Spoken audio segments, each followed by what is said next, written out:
Bonjour et bienvenue dans La Clé, c'est le temps. Mon nom, c'est Isabelle et aujourd'hui, on va découvrir une astuce excellente pour être capable d'organiser son temps.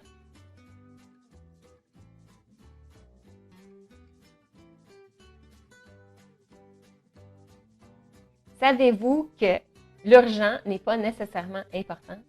Ça arrive que il y a une urgence qui vous arrive et puis qui est très, très, très urgente pour une personne en particulier, mais que pour vous, c'est pas nécessairement important de le faire. À part de aider votre ami qui pourrait avoir une urgence qui est très difficile pour lui, mais peut-être que pour vous, ce n'est pas du tout important et que ce n'est pas une action que vous devriez faire. À ce moment-là, souvent, ce qui va se passer, c'est que c'est difficile de dire non à une urgence qui nous arrive parce qu'on veut toujours être un team player, puis on veut toujours être capable de répondre aux besoins de nos collègues et de nos amis et de notre famille, par exemple. Mais par contre, c'est important d'identifier le fait que ce n'est pas parce que c'est urgent que c'est nécessairement important. Puis à ce moment-là, il y a des chances que vous devriez ne pas faire la chose. T'sais. Donc, il y a beaucoup d'éléments dans notre vie qui arrivent à une certaine vitesse, qui est très, très, très rapide. On veut prendre action tout de suite, tout de suite. Mais quand on prend un pas de recul puis on commence à réfléchir, finalement, cette action-là n'est pas nécessairement nécessaire et elle n'est pas à nous d'être faite non plus. Donc, à ce moment-là, c'est de dire non ou de déléguer ou de repousser la date à laquelle finalement vous allez donner un résultat. De plus, il y a certaines personnes qui aiment les urgences. C'est comme ça qu'ils fonctionnent parce que finalement, ils passent d'une urgence à l'autre. Parce que leur responsabilité ou leur travail ou leur façon de faire, c'est de prendre les situations les plus, plutôt, on pourrait dire, chaudes ou plus importantes et puis de réagir à eux parce que c'est leur façon sur les modes de travail. Les autres ont une capacité très, très grande de s'ajuster puis de s'adapter, de passer d'une urgence à l'autre. Et puis, donc, ils n'ont aucun problème à le faire. Tandis que d'autres, on a des tâches ou des responsabilités qui sont plus sur une longue haleine où ils ont besoin de réfléchir plus longtemps pour prendre des décisions et de faire des stratégies. Donc, à ce moment-là, on n'est pas tous sur le même rythme et toute la même vitesse. Donc, parfois, ce qui peut arriver, c'est que les gens qui sont, ils ont des responsabilités qui sont plus en mode urgence pourraient arriver puis de vous aspirer avec eux et de vous obliger à aller à la même vitesse que eux et d'aller dans leur mode urgence comme eux de façon régulière. Donc, il faut faire attention. On n'a pas tous les mêmes vitesses de travail puis on n'a pas tous les mêmes façons de fonctionner. Donc, il faut être capable d'avoir la capacité de reconnaître qu'est-ce qui est une urgence puis qu'est-ce qui est important. Il y a une matrice qui a été popularisée par Stephen Covey. C'est la matrice, en fait, de l'importance et de l'urgence. Donc, on va avoir un axe où est-ce qu'on va parler de l'urgence d'une action à être faite, puis ensuite, l'axe de c'est quoi l'importance de ce qui doit être fait. Donc, il va y arriver que vous allez avoir des éléments qui vont être urgents et importants. À ce moment-là, quand c'est urgent et important, c'est ce qu'il faut faire, puis c'est facile de prioriser. C'est le truc le plus urgent, donc qui doit être fait le plus rapidement possible. Et étant donné que c'est important, on n'a pas de perte de temps ou de perte d'énergie à faire cette tâche. Donc, à ce moment-là, dans cet axe-là, vous avez votre priorité numéro 1 à faire, c'est dès que c'est urgent et c'est important, c'est numéro 1. Ensuite de ça, vous allez avoir ce que on considère qu'il est important mais non urgent. Donc à ce moment-là, il faut le planifier, il faut l'organiser, puis il faut être capable de travailler sur ces tâches-là de façon régulière et continue. Puis idéalement, on espère qu'on n'aura pas toujours des urgences importantes qui vont nous empêcher de travailler sur les choses qui sont non urgentes et importantes. Donc, à ce moment-là, les tâches qui sont non urgentes et importantes, il faut bien les organiser, puis il faut les avancer petit à petit, et puis s'organiser à s'assurer qu'on va atteindre un objectif à un certain moment donné. Étant donné que ce n'est pas une urgence, on n'a pas nécessairement de délai précis de la date à laquelle on doit terminer, qui est immédiate. Par exemple, ça va arriver que certaines choses qui sont non urgentes et importantes, si on s'approche de la date du délai, elles pourraient facilement se transférer de devenir non urgente à urgente, donc devenir finalement la priorité et puis le faire. Ce qui arrive souvent d'ailleurs, c'est que un non urgent important, c'est quelque chose qu'on repousse tout le temps parce qu'on n'a pas atteint la date limite, donc on attend tout le temps à ce que ça devienne une priorité et puis on ne fait aucune tâche pour s'assurer de l'avancer. On attend que ça devienne urgent pour travailler dessus. Puis à ce moment-là, ben, on devient finalement un pompier parce que on ne répond que juste aux urgences pour avancer parce qu'on attend toujours la dernière minute pour pouvoir travailler sur une tâche en particulier.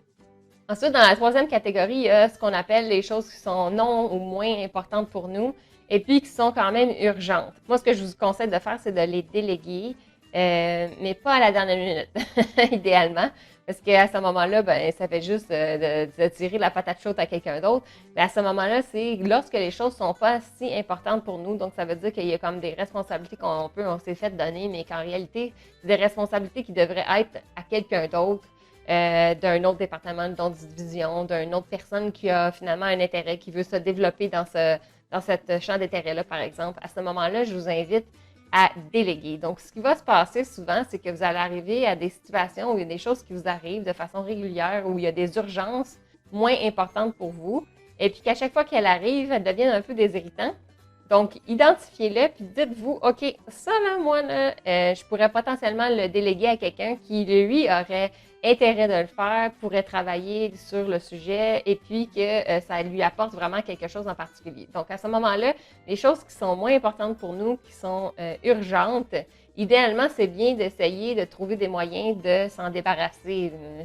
J'aime pas ça dire ça, mais de ne plus les faire parce que finalement, on n'a pas une valeur ajoutée. Puis après ça, il y a la quatrième catégorie, c'est non urgent et c'est non important. À ce moment-là, là, idéalement, c'est à éliminer complètement. Parce que, en fait, c'est dans votre liste de choses à faire et ça n'a aucune importance, puis ça sert presque à rien parce qu'il n'y a pas de délai non plus, là. Donc, à ce moment-là, ces choses-là qui sont dans votre liste, là, c'est à éliminer. Et puis, une astuce particulière pour les trouver. Des fois, ça va arriver que votre patron, par exemple, là, mettons, pas pour donner le nom, là, moi, j'arrive, là, si je serais votre patron, puis je vous demande quelque chose. Puis, ça a l'air super important quand je vous en parle, tu sais, parce que je vous donnais une idée de qu'est-ce qu'il fallait faire. Et puis, à ce moment-là, ben, vous partez avec ça, puis vous dites, OK, ben, il faut que je fasse ça, c'est important. Puis là, finalement, je sais pas, une semaine, 2 semaines plus tard, je vous pose jamais la question si vous l'avez faite, si il y a une importance ou ainsi de suite. C'est comme si ça avait disparu. Donc, des fois, ça vaut la peine pour savoir si une chose est véritablement importante, de prendre un certain délai avant de catégoriser la tâche comme étant un élément important. Parce que des fois, ça peut avoir l'air important sur le coup, mais finalement, avec les évolutions des choses, puis la situation, mais ça fait que c'est plus autant important. Donc, des fois, ça prend un peu de temps ou ça nous prend un peu de temps pour réaliser qu'est-ce qui a vraiment une importance puis qu'est-ce qui en a pas. Donc, prendre le temps de réaliser ce qui a de l'importance puis qu'est-ce qui en a pas, finalement, c'est vraiment la meilleure astuce. Ensuite, une autre astuce, c'est d'identifier les personnes qui ont une tendance à, pour faire les choses aux autres, d'arriver toujours avec des urgences. Ça va toujours pas bien, puis c'est toujours pour demain. Et puis ces personnes-là ont tendance à toujours arriver avec des choses à la dernière minute, sont peut-être pas bien organisées ou planifiées, ou peut-être que ce n'est pas de leur faute du tout, que c'est les situations qui font que c'est ça. Mais à ce moment-là, ça vaudrait vraiment la peine de prendre le temps de s'asseoir avec la personne, puis lui expliquer, OK, à chaque fois que tu viens me voir, c'est toujours dernière minute. C'est toujours pas clair. Est-ce qu'on pourrait mettre en place un système, une façon de travailler, une méthode qui fait que finalement, on n'arrive plus à la dernière minute, on n'est plus en mode urgence?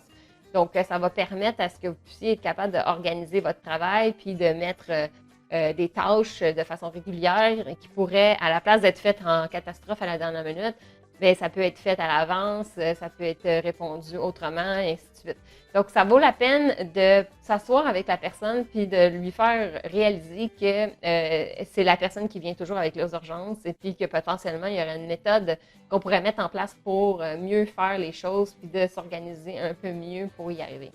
En conclusion, c'est pas parce qu'une tâche est urgente qu'elle est nécessairement importante. Et selon le cas de type de tâche que vous avez, bien, il y a des actions différentes à faire. Soit que vous allez devoir faire immédiatement, soit que vous allez devoir planifier, soit que vous allez devoir déléguer ou soit que vous allez devoir éliminer complètement. Donc, dépendamment de la situation, bien, il y a des actions un peu différentes à prendre.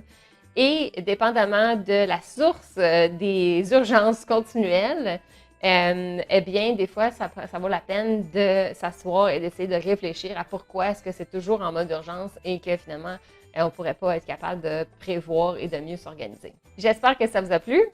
Si oui, abonnez-vous à ma chaîne et allez lire mon blog laclé-c'est-le-temps.com. Bonne journée!